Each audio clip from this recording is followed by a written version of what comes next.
আমার হাতে একটা ফল দেখতেছেন, এই ফলটার নাম কি জানেন? অবশ্যই জানেন, যারা গ্রামে বাস করেন তারা অবশ্যই জানেন এই ফলটার নাম কি। আজ আমি শহরে গিয়েছিলাম মানে ডাক্তারের কাছে, তখন আমি এই ফলটা শহর থেকে নিয়ে আসলাম খাওয়ার জন্য। আর আমাদের গ্রামে কিন্তু এই ফলটা পাওয়া যায়, বুঝছেন? মানে আমার শ্বশুরবাড়ি এলাকায় এই ফলটা নেই, মানে এই জায়গায় পানিও কম। আর আমার বাবার বাড়ি এলাকায় অনেক পানি, বুঝতে পারছেন? মানে আমার বাবার বাড়ি এলাকায় এই ফলটা পাওয়া যায়, আর এই ফলটা খেতে কিন্তু অসাধারণ। আর এই ফলটা কে কোন নামে চিনেন অবশ্যই বলবেন আমাকে কমেন্টস করে, ওকে? আর আমি কিন্তু বলবো না আজ এই ফলটার নাম কি, আপনারা বলবেন কমেন্টসে, আপনারা জানিয়ে দেবেন আপু এই ফলটার নাম কি। আমি নেত্রকোনা থেকে বলছি, মানে এতটুকুই আপনাদেরকে বলা।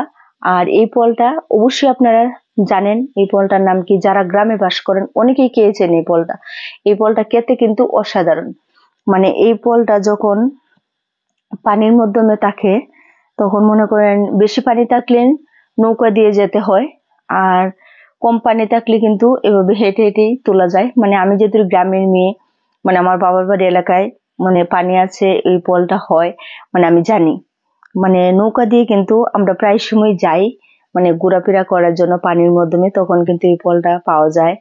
আর এই যে বেট শাপলা এগুলোও কিন্তু পাওয়া যায়, তাই না?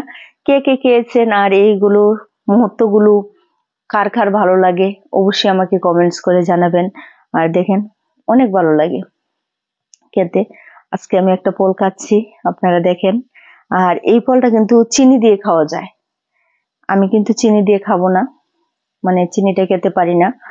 আর যারা যারা চিনি দিয়ে পছন্দ করেন অবশ্যই এই ফলটা খাবেন, আর এমনিও খাওয়া যায়। আর এই ফলটা কিন্তু মানে পানির মাধ্যমে উঠিয়ে নিয়ে আসার পরে এটা পরিষ্কার করতে হয়, ভালোভাবে পরিষ্কার করে তারপরে এটা সিদ্ধ দিতে হয়, সিদ্ধ দিয়ে তারপরে খেতে হয়, তাই না? লবণ দিয়ে সিদ্ধ দিতে হয়, মানে অনেকে কিন্তু জানেন না লবণ দিয়ে সিদ্ধ দিতে হয়। মানে তারপরে খেলে অনেক ভালো লাগে। এই যে একটা ফল আমি খাচ্ছি, অনেক ভালো লাগতেছে, বিসমিল্লাহ। খেতেও কিন্তু অনেক ভালো লাগে, অনেকেই পছন্দ করেন, তাই না? আর আমাকে অবশ্যই কমেন্টস করতে ভুলবেন না এই ফলটার নাম কি, ওকে?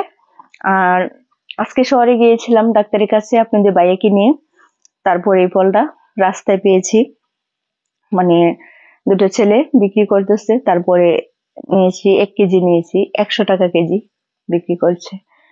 খেতে অনেক ভালো লাগতেছে। আর শহরের পরিবেশটা দেখেও অনেক ভালো লেগেছে। স্বাধীন দেশে স্বাধীনভাবে আমরা চাইতেছি চলাফেরা করার জন্য, সুন্দরভাবে থাকার জন্য। আর অনেক ছেলে মেয়ে দেখছি দায়িত্বগুলো সুন্দরভাবেই, মানে কলেজের ভাইয়েরা, ছাত্র ভাইয়েরা, মানে বোনেরা সুন্দরভাবে পালন করছে। আজ দেখে এলাম, অনেকদিন ধরে তো মনে করেন বের হই না, 2 মাস পরে বের হয়েছে বাহিরে, খুব ভালো লাগতেছে। আর আমার যাওয়ার মুহূর্তে এত বৃষ্টি ছিল, আপনাদের সাথে আমি শেয়ার করতে পারি নাই, আর খুব তাড়াহুড়া ছিল, চলে গিয়েছিলাম। আর এই ফলটা নিয়ে আসলাম, অবশ্যই আপনারা কমেন্টস করে জানাবেন ফলটার নাম কি। আর সবাই ভালো থাকবেন, সবাইকে আল্লাহ হাফেজ।